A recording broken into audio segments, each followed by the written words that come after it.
조울병은 조현병이라고 진단받은 사람은 관심 안 가져도 돼요. 쓸데없이 약을 조울병 약만 안 먹으면 됩니다. 조울병 약으로 우리가 많이 쓰는 경우가 리치움, 그 다음에 오르필, 발프로이트,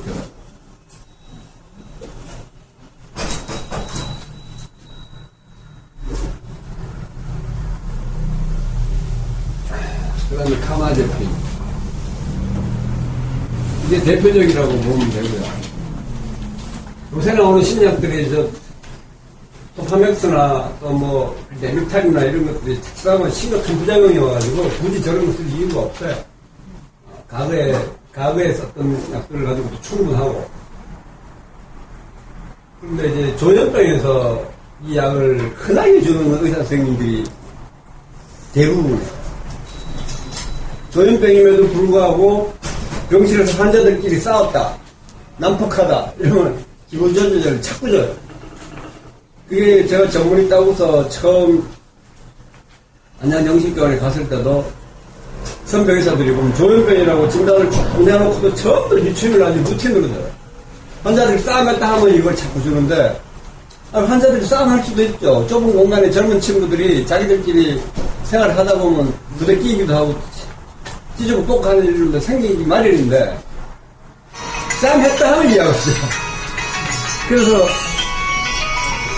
조울병 환자들도 계속해서 저렇게 약을 많이 먹는 환자들이, 심지어는 아까 우리 신선생님도 보면 이 안티데프라스트 그렇다 항우울제를 준다는 것도 환자들이 외래 와가지고 취직도 안 되고 내가 나이는 들었고 또 뚜렷하게 하는 일도 없고 그러면 당연히 저절로 우울하다는 얘기 할 수 있어요.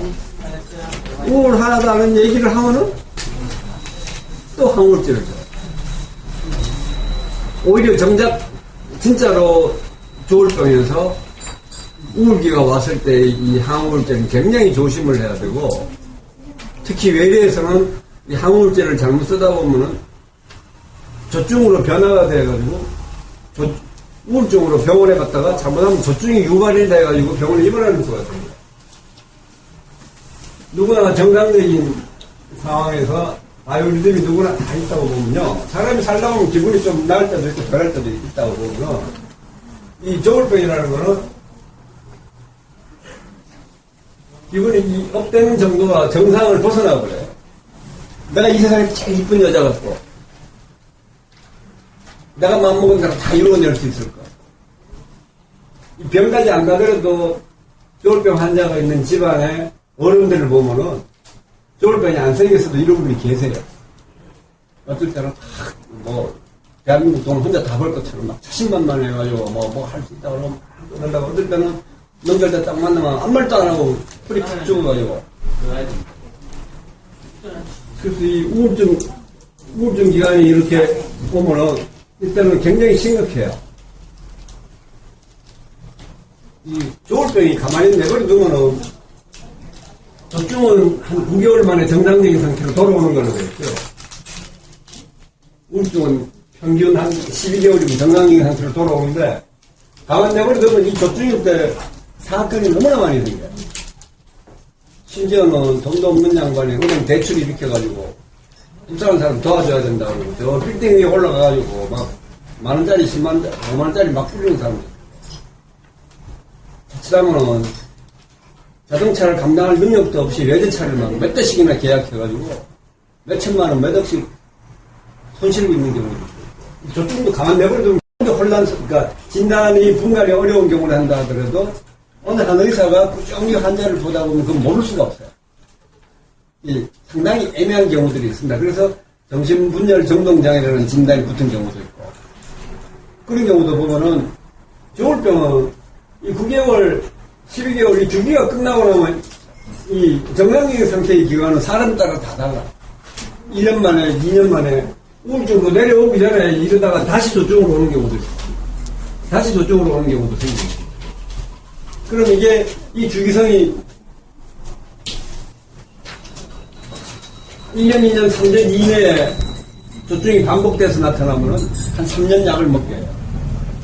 3년 약을 먹게 하면서 3년 동안 재발이 없으면은 약 끊어보는 시도를 할 수 있는 걸로 되어 있고, 또 조울병에서는 젊은 날 1년, 2년, 3년마다 맨날 조증이 오고 재발이 오고 하다가 나이가 들어가면서 한 30%는 저절로 사라져요. 그러니까 30%는 약을 안 먹어도 돼요. 초반인 경우도 한 30%는 약을 안 먹어도, 나중에 약 안 먹어도 재발이 없어요. 그러다 보니까 조증이 심할 때나 우울증이 심할 때 조현병이랑 혼돈이 오는데, 목사님들이 옛날에, 요새는 이제 뭐 기도원의 환자들을 호랑쳐가지고 데리고 있는 기도원이 거의 없어졌습니다만, 제가 81년도에 레전드 할 때만 해도 서울 문교에도 많았어요. 그럼 목사님들이 정신병 환자들을 모아가지고 바깥에 못 나가게 하고 끌어안고 맨날 기도했더니 좋아져가지고 나중에 약 안 먹어도 괜찮더라. 약 안 먹어도 괜찮더라는 건 조울병에서 30%나 재발했기 때문에 그런 거예요. 또 조울병에서 예방약으로 기분조절제로 리튬이나 강화제필, 올필을 먹었다 한다 하더라도 이 주기성이 오면 저 소용도 없어요. 그냥 재발해버려요. 그래서 이 기분조절제라고 알려져 있는 이 약만큼이나 중요한데, 여기에 덧붙여서 일정한 생활습관이 굉장히 중요하다 그래요. 이건 조현병도 아주 중요합니다. 일정한 생활습관을 잘 유지하면은 저 30%에 더 잘 들어가는 걸로 보여요. 항상 12시부터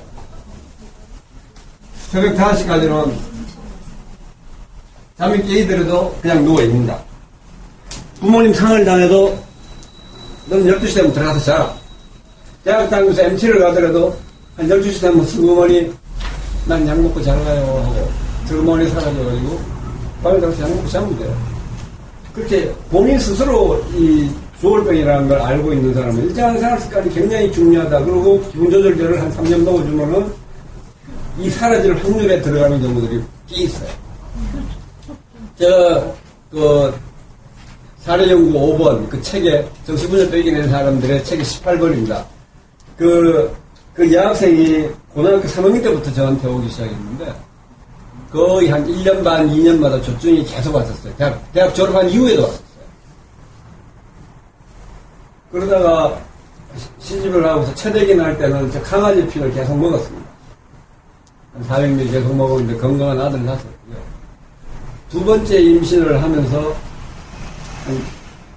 한 7년 동안 재발이 없는데도 제가 약을 끊어보자는 얘기를 못했어요. 제가 아까 3년이면 약을 끊어보는 시도를 하는 게 좋다고 제가 그렇게 말씀을 치니까 안 되고 맨날 어머니 아버지한테 얹혀있고 나이는 35살 넘어갔고 저절로 기분이 우울합니다. 저 맨날 우울한 채로 살아요.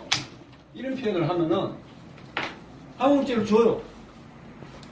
그러니까 제가 자꾸 의사 앞에 가서 안 좋다, 우울하다 이런 얘기 하지 말라고 그래요. 얘기 안 하는 게 나아요. 왜냐하면은 항우울제는 그럴 때 써가지고 득 보는 것보다는 조울병 환자들한테 손해만 그 약 때문에 다시 저쪽으로 들어가고 항우울제를 많이 먹으면 저쪽으로 들어가고 정상인들도 이 항우울제를 많이 먹으면 잘못하면 저병 기운이 제법 나타나는 사람 제법 있습니다. 그러니까 어떻게 보면 나에게 주어진 여건이 너무나 당연한데 내가 조현병이 와가지고 병원에 한 10년 다니면서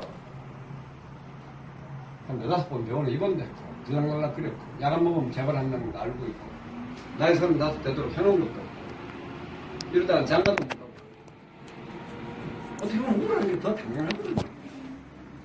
그럴 때 쓰는 저 항우울제는 도움이 안 된다는 거예요.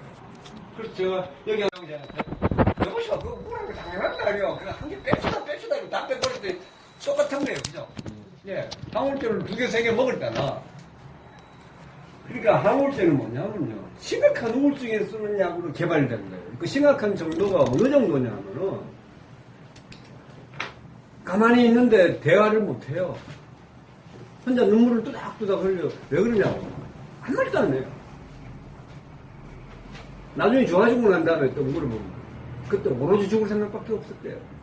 그러니까 말 안 하는데 심지어는 아무것도 안 마시고 밥도 안 먹고 물도 안 마시니까 나중에 대학병원 입원해가지고 L체부 꽂아가지고 식사를 공급하기도 하고 글로 약도 주기도 하고 이랬는데 야, 그때 왜 아무것도 안 먹었냐. 오로지 죽어야겠다는 생각만 있어서 대답도 안 했고 물도 안 마셔야 죽는다는 생각이 들어서 아무것도 안 먹어요. 그럴 정도로 심각하게 와요. 그렇게 때 필요한 약이 이 항우울제예요. 그렇게 심각할 때 쓰는 약이 항우울제인데 저게 우울성 신경증 디프레션 뉴로시스라 그래가지고 이 신경증은 우울, 불안, 강박을 다 달고 다닙니다. 다 어느 게 주로 더 많이 나타나의 차이점일 뿐이지 같은 병이라고 보시면 돼요.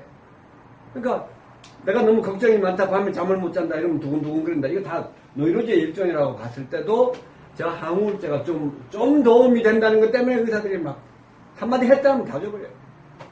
그런데 실제로 이 항우울제에 이 세로토닌을 올리는 성분, 이 항우울제는 주로 이제 조현병에서 설명할 때 보면요, 신경 전달 물질이 세로토닌하고 노에피네프린입니다. 이 두 가지가 이 신경 전달 물질이 불필요하게 많으면 조증이 오고 이 모자라면 우울증입니다.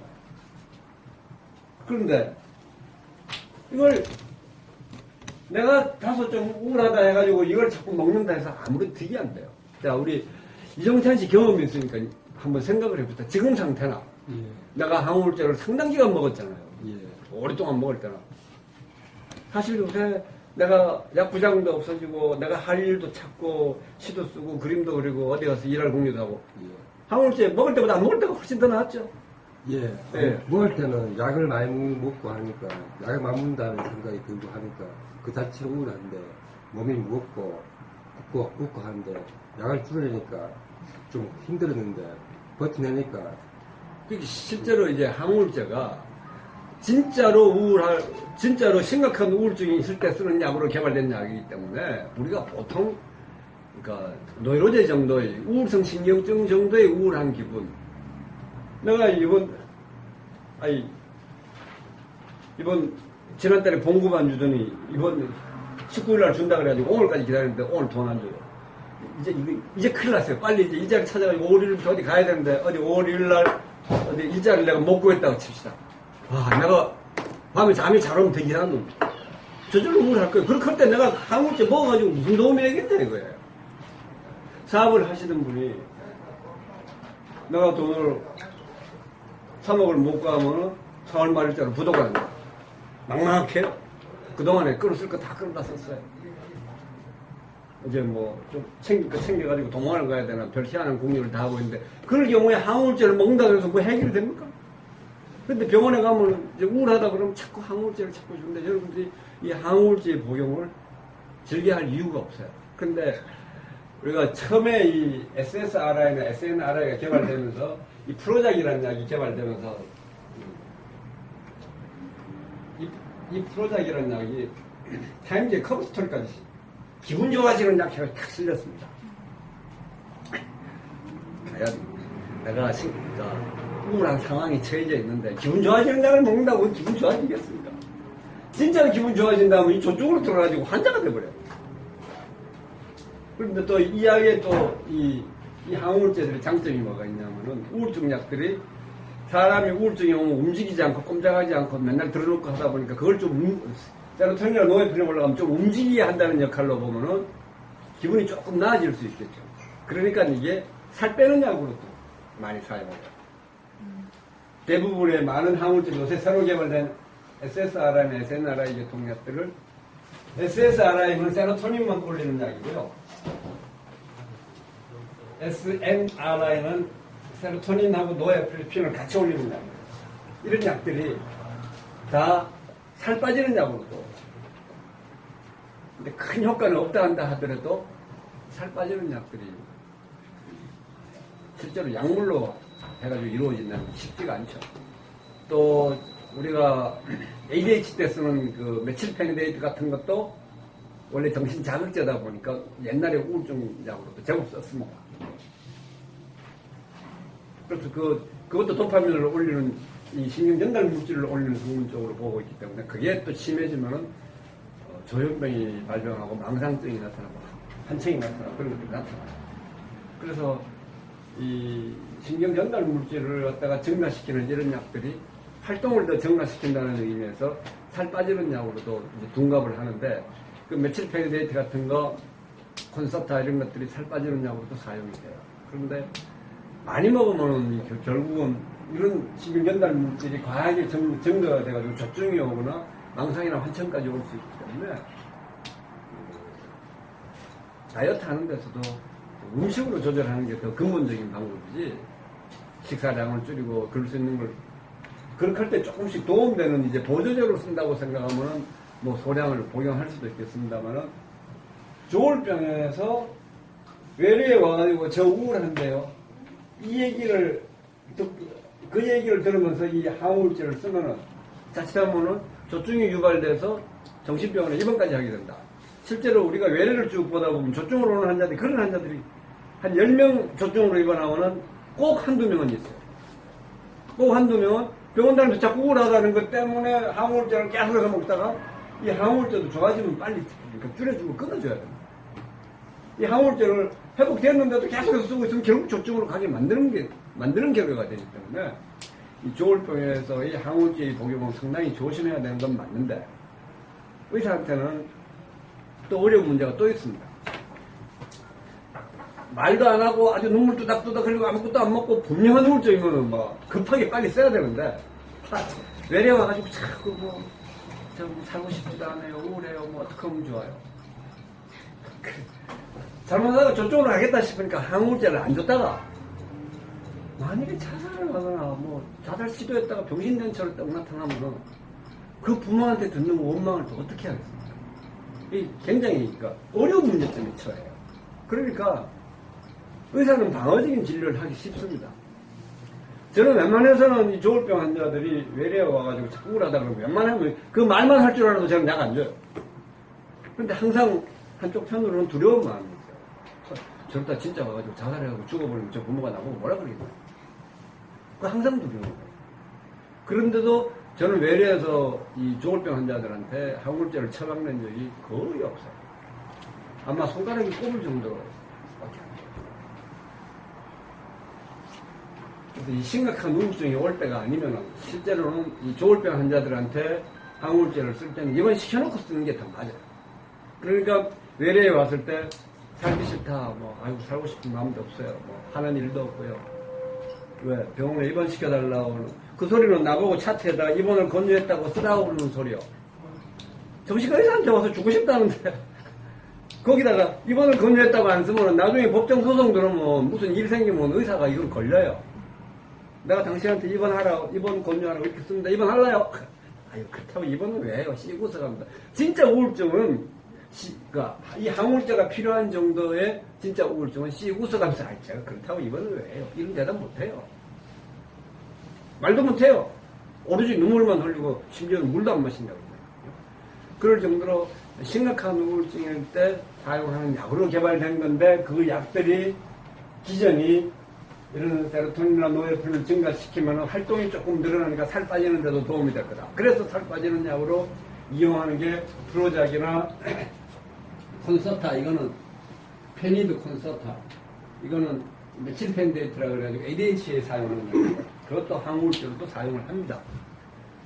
그런 정신 자극제들을 갖다가 사용을 하게 되는데, 그래서 이 조울병에서 오늘은 뭐 조울병 환자가 한 분도 없는 것 같아요. 왜냐하면 이 조울병은 나중에 저절로 다 좋아져가지고 다 사라져요. 그러니까 오늘 여기도 한 명도 없잖아요. 그러니까 이 조울병에서 우울증에 심각하게 쓰는 이 항우울제를 조현병 환자가 함부로 복용할 약이 아니다. 불필요한 약을 장복하면은 결국은 내가 집중력이나 아니면은 여자 같으면은 시집가서 임신하는 데나 전부 다 방해적인 요소로 작용할 뿐이지 득되는 데 도움될 테니까 득될 일이 없다. 그래서 조울병은 한 3년 지나가면은 약을 끊을 수 있고, 조현병인데 기분조절제나 항우울제를 함부로 장복하는 사람들은 하나하나씩 빼보고 도움이 안 된다면은 다 끊어가면은 약이 단순화되고, 약이 단순화되면은 조현병 환자들도 시집가고 아들 딸 낳고 사는데 거의 지장이 없는 상태로 들어갈 수 있다. 그러니까 내가 조현병인데 기분조절제를 장복하거나 항우울제를 장복하는 사람은 약을 하나하나씩 빼볼 필요가 있다. 그 정도로 이해하시면 됩니다. 제가 이런 약을 많이 쓰면 안 된다는 이런 동영상이 나가고 이러니까 전국에서 뿐만 아니라 외국에서도 막 이렇게 연락이 오고 그래요.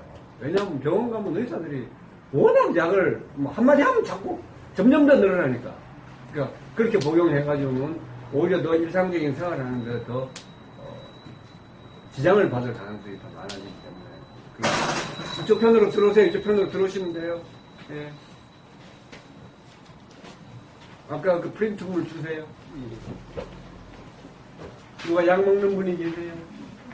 그 약 이름을 알고 계세요? 예? 약 이름 알고 계세요? 약 오늘 받아왔는 분입니다. 예, 예. 됐습니다. 그런 정도는 나중에 얘기하죠. 그래서 이 조현병과 조울병의 진단을 분명히 하려 하는 의사를 만나야 합니다. 제가 카페를 쭉 운영하다 보니까 어떤 회원이 뭐라 그랬냐면은 조울병하고 조울병하고 그 분간해서 뭐 하는데 그냥 약 주는 대로 다 먹으면 되죠. 심지어 전문의가 분간할 필요 없다는 사람이에요. 그런 사람들한테 다니는 환자들은 굉장히 불행해요.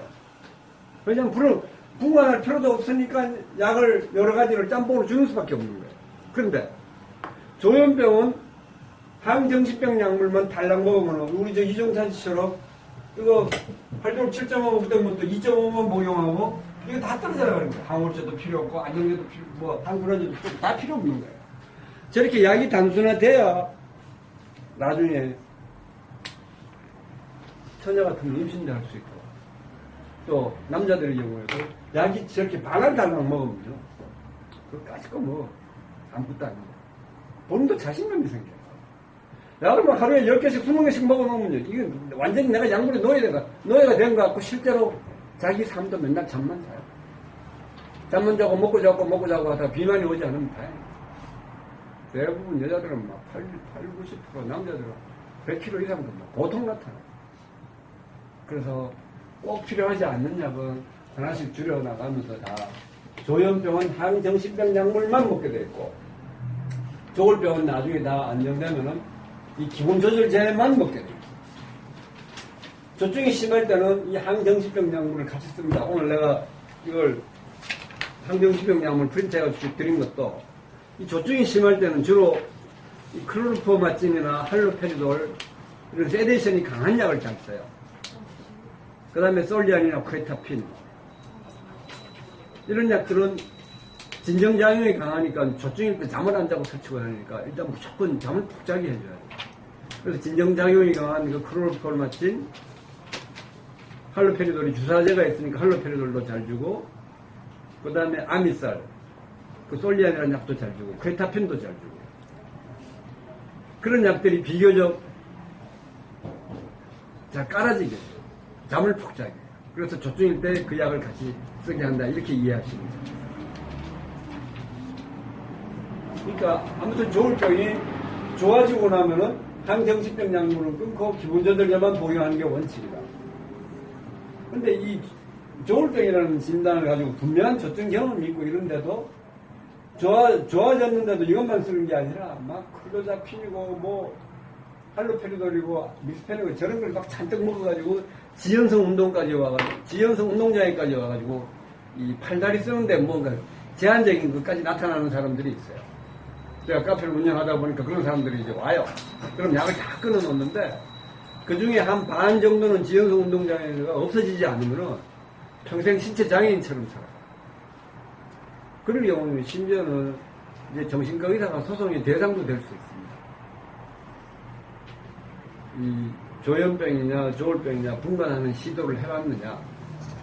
그래서 조울병이 확실하다고 진단이 내려졌으면 항정신병 약은 끊어야 한다. 기본조절제만 먹는 게 원칙이다. 또 조현병일 경우에 다소 감정의 기복이 있거나 상대방이랑 잘 다툼이 잦거나 집에서 부모한테 툭하면 감정 기복을 보였거나 한다고 해서 진단이 조현병인데 기본조절제를 장복할 이유가 없다. 불필요한 약을 여러 가지를 자꾸 먹게 되면은 여자들의 경우에는 결국 시집 가가지고 임신하고 태아를 낳는데 지장만 있을 뿐이다.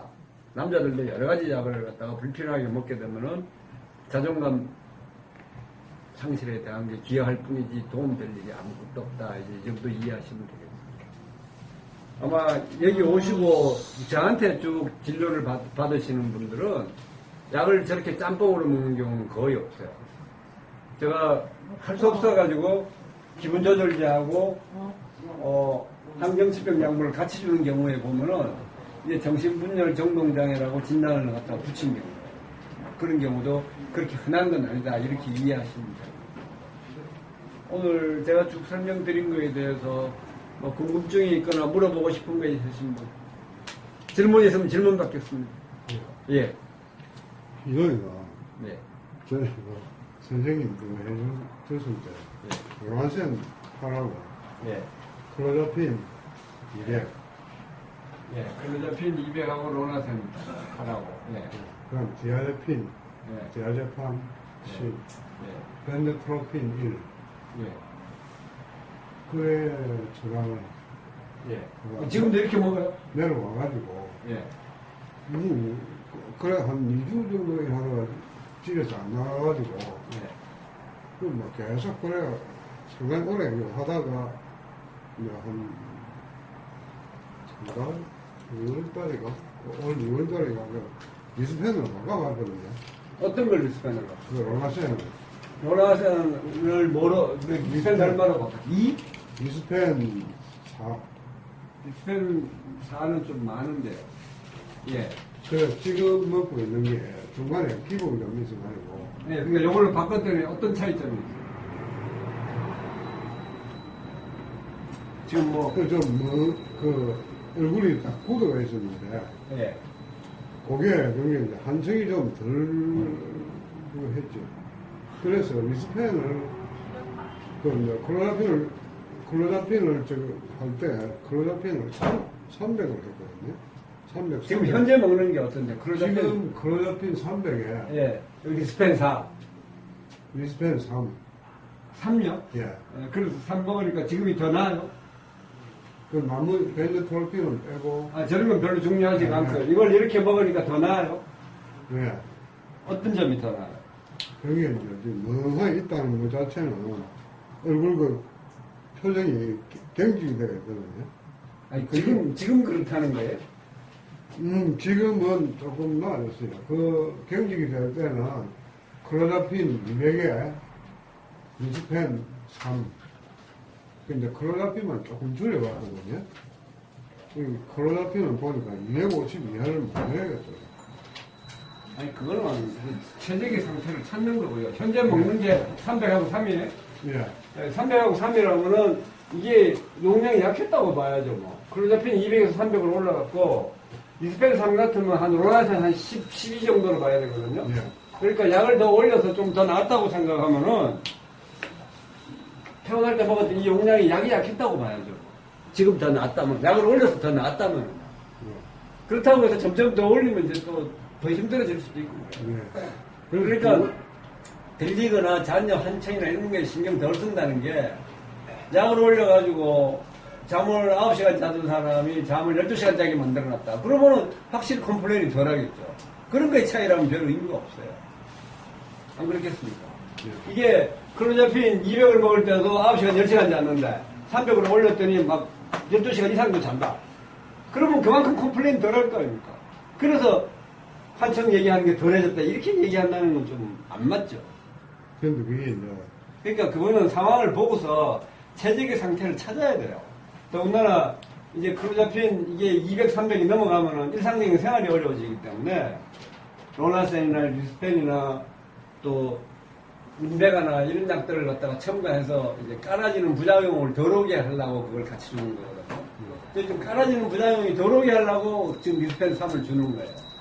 그럼 저게 리스펜 3이 아니라 5하고 5, 7, 8로도 올려본 사람들이 있어요. 그러면서 클로자핀이 더 줄어들면 훨씬 덜 할 수도 있죠. 그 체질의 상태를 찾는 수밖에 없어요. 그 리스펜 7까지 올렸어요. 7까지 올린 적이 있습니다. 예. 그래서 어떤 상태가 더 체질의 상태인가를 보시고 수정 씨 같은 경우에 보면은 그때 서울서 왔다 이렇게 처음에 태어나가지고 막 무조건 매를 붙여가지고 아버지 따라다니고 하던 것이 한 달쯤 있잖아요. 예, 그런 식으로 무조건 따라다니게 해야 돼요. 약은 이제 수다가 보면 어느 정도 상태가 제일 최적의 상태라는 건 저절로 가족들이 느껴지고요. 그 다음에 약을 끊지 않는 상태에서 어느 정도 용량이나 어느 정도 조합이 최적의 상태냐는 거는 그건 그때 해보는 수밖에 없어요. 또 사람마다 다 다르고. 네, 그거는 약 용량 관계의 문제는 또 잠을 너무 많이 잔다면 그것도 이제 생각해 볼 부분이 많다고 생각하면 됩니다. 오늘 뭐 조울병하고 조현병의 차이점을 얘기하려고 그랬는데 이제 조울병에 해당하는 사람이 이제 없으니까 뭐 크게 중요하게는 안 느껴지는데 조울병이 있다면은 또 특히 하나 더 조심해야 될 거는 커피, 콜라, 홍차를 마시게 해서는 이 카페인 걸 갖다 마시게 해서는 안 된다 그러고 제가 칼럼에다 글을 써놨는데 그게 이 신경 전달 물질 조증일 때 이 노에프린을 증가시키는 이거하고 밀접한 관계가 있기 때문에 우리가 갑자기 놀래거나 그러면 심장이 갑자기 두근두근거리거나 이럴 때 우리 몸의 방어 기제로 나오는 게 카테콜라민의 이 노에프린입니다. 에피네프린하고 노에프린 이 계통이 이게 불필요하게 많이 증가되면은 두근두근거리고 밤에 잠도 안 오고 이게 우울증일 때는 떨어져 있고 이게 조증일 때는 세로토닌처럼 올라가 있는 걸로 그렇게 설명을 하고 있어요. 그래서 대개 이 조증 상태로 밤에 잠 안 자고 돌아다니고 막 설치고 이런 사람들 보면 커피를 심지어는 막 10잔, 20잔 엄청 마시고 돌아요. 그러니까 조증이 더 심해져 버려요. 그래서 이 카페인 성분을 조울병 환자는 평생 안 하고 사는 게 낫다. 제가 병원에 입원하면 병실에서부터 아유 막 커피 콜라는 평생 안 하고 사는 걸로 해라 하고 그냥. 조현병 환자들은 뭐 그것도 이제 좋을 건 없다고까지 얘기를 해요. 그게 도파민을 뭐 올리는데 기여할 수 있다 이런 설명도 하고 이러기 때문에 그렇다고 해가지고 그런데 영향력을 미칠 정도의 커피가 아니기 때문에 특히 저 클로자핀을 200, 300 먹는 사람들은 제가 아침 점심 때 꼭 커피 한 잔씩 마시라고 해요. 너무 깔아지기 때문에. 지금 민석이 커피 마셔요? 마시네. 커피 좀 마시네. 잠좀 들자. 그래도 이 클로자핀 200, 300을 할 수 없이 200, 300 이상 되는 사람들은 커피를 마셔서라도 잠을 좀 덜 자면 좋겠다. 그런 표현을 쓰고 그래.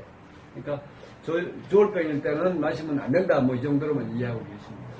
또 궁금증이 있으신 분? 근데 우리 애 같은 경우에는 클로자핀을 좀 300 먹을 때나 250 먹을 때나 400 먹을 때나 잠자는 건 거진이 일정해요. 잠자는 시간이 네. 일정하고 이제 지금 좀 밖에 나가고 운동을 그런 건 어떻게 해야 되나요? 그 잠자는 시간 증세가 마찬가지라면 적게 먹는 게 낫죠. 적게 먹고 이렇게 사람들이랑 어울리는데 뭐 데이케어 센터나 이런 데나 네. 같이 어울리는데 자꾸 어울리게 해주는 게 제일 낫겠죠. 그러니까 약을 늘려서 더 득보는 게 없다면 적게 먹는 게 낫죠. 그리고 자꾸 일상적인 생활에 들어가도록 이렇게 유도하는 게 낫죠. 잠하고는 상관이 없습니까? 약을 늘이나 줄이나요? 아니요, 그건 관계가 있습니다. 아무래도 약 늘리면 더 자죠. 이제 어떻게 보면 좀 만성적으로 많이 먹으니까 네. 그게 길들여져서 그렇다고 봐야죠. 그러니까 대부분 약 늘리면 엄청 더 많이 자요. 그러니까 이제 너무 고용량을 오래 먹으니까 이렇게 먹거나 저렇게 먹거나 별 차이가 안 난다 하면 그렇게 느낄 뿐이죠. 수영씨 뭐 궁금한 거 없어요? 없어요? 약 잘 먹으면은 뭐 병원 다 예방될 수 있다 이렇게 이해하셔도 돼요. 뭐 뒤에 가능합니까? 이렇게 완쾌라는 의미를 진단이 뭡니까? 조현병입니까? 조울병입니까? 두 가지 다 있는 것 같아요. 지금. 그런 병명은 없어요. 없어요. 조현병은 조현병이고 조울병이면 조울병이 그런 병명은 없습니다. 둘 중 하나는 틀린 진단입니다. 뭐 우울 없다고 인구의 1%밖에 안 생기는 병들이 둘 다 생기게 있어요. 그런 거 없거든요. 그리고 조울병이라고 얘기하려고 그러면은 뚜렷한 조증이 있어야 돼요. 막 기분 좋아서 설치고 다니고 말이 많고 이런 얘기 있었어요? 그런 거 없어서는 조현병. 저녁에 조금 막 그렇더라고요. 그런 정도 가지고는 조울병이라고 그러지 않아요. 그러니까 조증은 아주 대단해요. 하도 잘난 척하고 떠들고 돌아다니기 때문에 모를 수가 없어요. 그럴 정도면 조현병입니다. 조울병 아닙니다. 갑자기 기분이 막 좋아지고. 갑자기 기분, 글쎄요. 그건 나중에 주치 선생님하고 상의하세요. 예. 뚜렷하게 이 조증 증세는 워낙 이렇게 특이하기 때문에 모를 수가 없어요. 그러니까 아무리 혼란이 있다 한다 하더라도 잘난 척하고 말이 많고 떠들고 돌아다니고 잠 안 자고 돌아다니도 피곤해 하지도 안 하고 아주 기가 솔봐서 못 살아요. 집에서는 막 말이 날개를 달면서 따뜻하고 막 말이 얼마나 빨라지는지 몰라요. 그런 게 아니라면 조증이 아닙니다. 그렇다고 시적으로 약간 기분 좋은 그런 거 가지고 조울병이라고 그러지 않습니다. 조증은 이 말에 날개를 달았다 하는 정도가 다다다다 그래요. 다다다 그리고 굉장히 많이 빨라지고요. 또 잘난 척을 너무 많이 해요. 내가 IQ가 200이라고 그러고 뭐 얼마나 떠들어대는지 몰라요. 그래서 그 조증은 모르기가 어렵습니다. 대부분은 이제 조현병도 의사들도 조울병이라고 그냥 얘기해버리는 경우들이 많은데 그건 이제 올바른 방법이 아니고 진단을 하나를 선택했다가 틀릴 때 고치면 되는 거예요. 그래야 약이 단순화될 수 있는 거예요. 나중에 끝나고 난 다음에 뭐 약 얘기하셔도 되고 또 뭐 질문 없으면 그만 끝내는 걸로 하죠.